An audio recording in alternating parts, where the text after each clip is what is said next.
Welcome to the Scottish Rite Journal podcast, an audio presentation of the Scottish Rite Journal, brought to you by the Supreme Council of the Scottish Rite, Southern Jurisdiction, Mother Supreme Council of the World. This week's article is Cornerstones of the Craft, Dante's Divine Comedy, Masonic Style, by Brother Lucas Walsh, 32nd degree, KCCH, and comes from the September-October 2024 issue of the Scottish Rite Journal.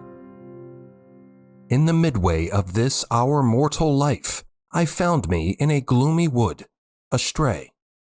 Thus opens Canto 1 of Dante Alighieri's Divine Comedy, questionably one of the masterpieces of world literature. Do you ever wonder whether a classic work of literature could apply directly to Freemasonry and be considered a cornerstone of the craft? Can such a work that begins in the gloomy woods aid us in our search for Masonic light and even lead to sacred light eternal? Canto 31. Perhaps Andy Albright has shown us the way in his recent book Masonic Commedia, Freemasonry and the Divine Comedy, in which he offers a Masonic-inspired tour of Dante's Divina Comedy, an epic poem in which Dante, taking on the role of literary protagonist, journeys through hell, purgatory, and heaven.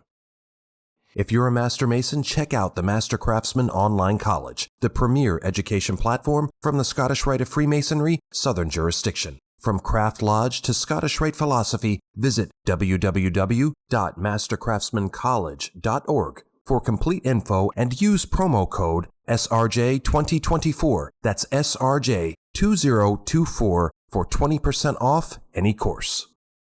In his exploration of this classic work, Brother Albright covers a wide range of cultures and belief systems. By doing so, the author educates us with a wide variety of philosophical ideas from across history. Often he presents a particular scene from the Divine Comedy, which he then uses to illustrate an aspect of the craft. The author lays forth a magnificent survey demonstrating how topics in the Divine Comedy dovetail well with the content of Masonic degrees.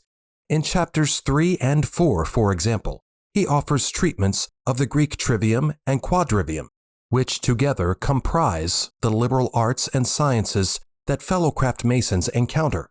Yet, for Brother Albright, the trivium is not just grammar, rhetoric, and logic, and the quadrivium not merely arithmetic, geometry, music, and astronomy. There also exists an ethical trivium and quadrivium, for as we read, the trivium of brotherly love, relief, and truth form the foundation on which the quadrivium of temperance, fortitude, prudence, and justice stand erect. Similarly, in Chapter 2 of Masonic Commedia, the author reminds us of the meeting between Dante and the Roman poet Virgil, with the latter acting as guide to the former. This, of course, can be seen as a parallel to the mentoring relationship that ideally takes place between the newest member of the craft in the northeast corner of the lodge and the seasoned Mason. Chapter 2 is also where Brother Albright introduces us to Beatrice, Dante's inspiration and a central figure in the Divine Comedy. Quoting from Masonic Commedia, Virgil explains to Dante how Beatrice left her blessed seat in heaven to descend into limbo and have Virgil guide Dante on his journey through hell and purgatory. Because of her blessed state, the flames of hell are unable to torment Beatrice, nor is she moved by the sounds of anguish and lamenting. Beatrice did not descend from heaven on her own accord. She was approached by two other ladies, who beseeched Beatrice to intercede on behalf of Dante. Part 2 of the book, entitled Life and Labor, opens upon the mountain of purgatory, and Brother Albright again invites the reader to read and contemplate on a neutral plane, as it were, the great religions and philosophies of the world. Brother Albright carefully weaves into this chapter the concept of Masonic duty, pointing out that it takes courage, commitment, and daring, and the will to dispel the darkness of ignorance.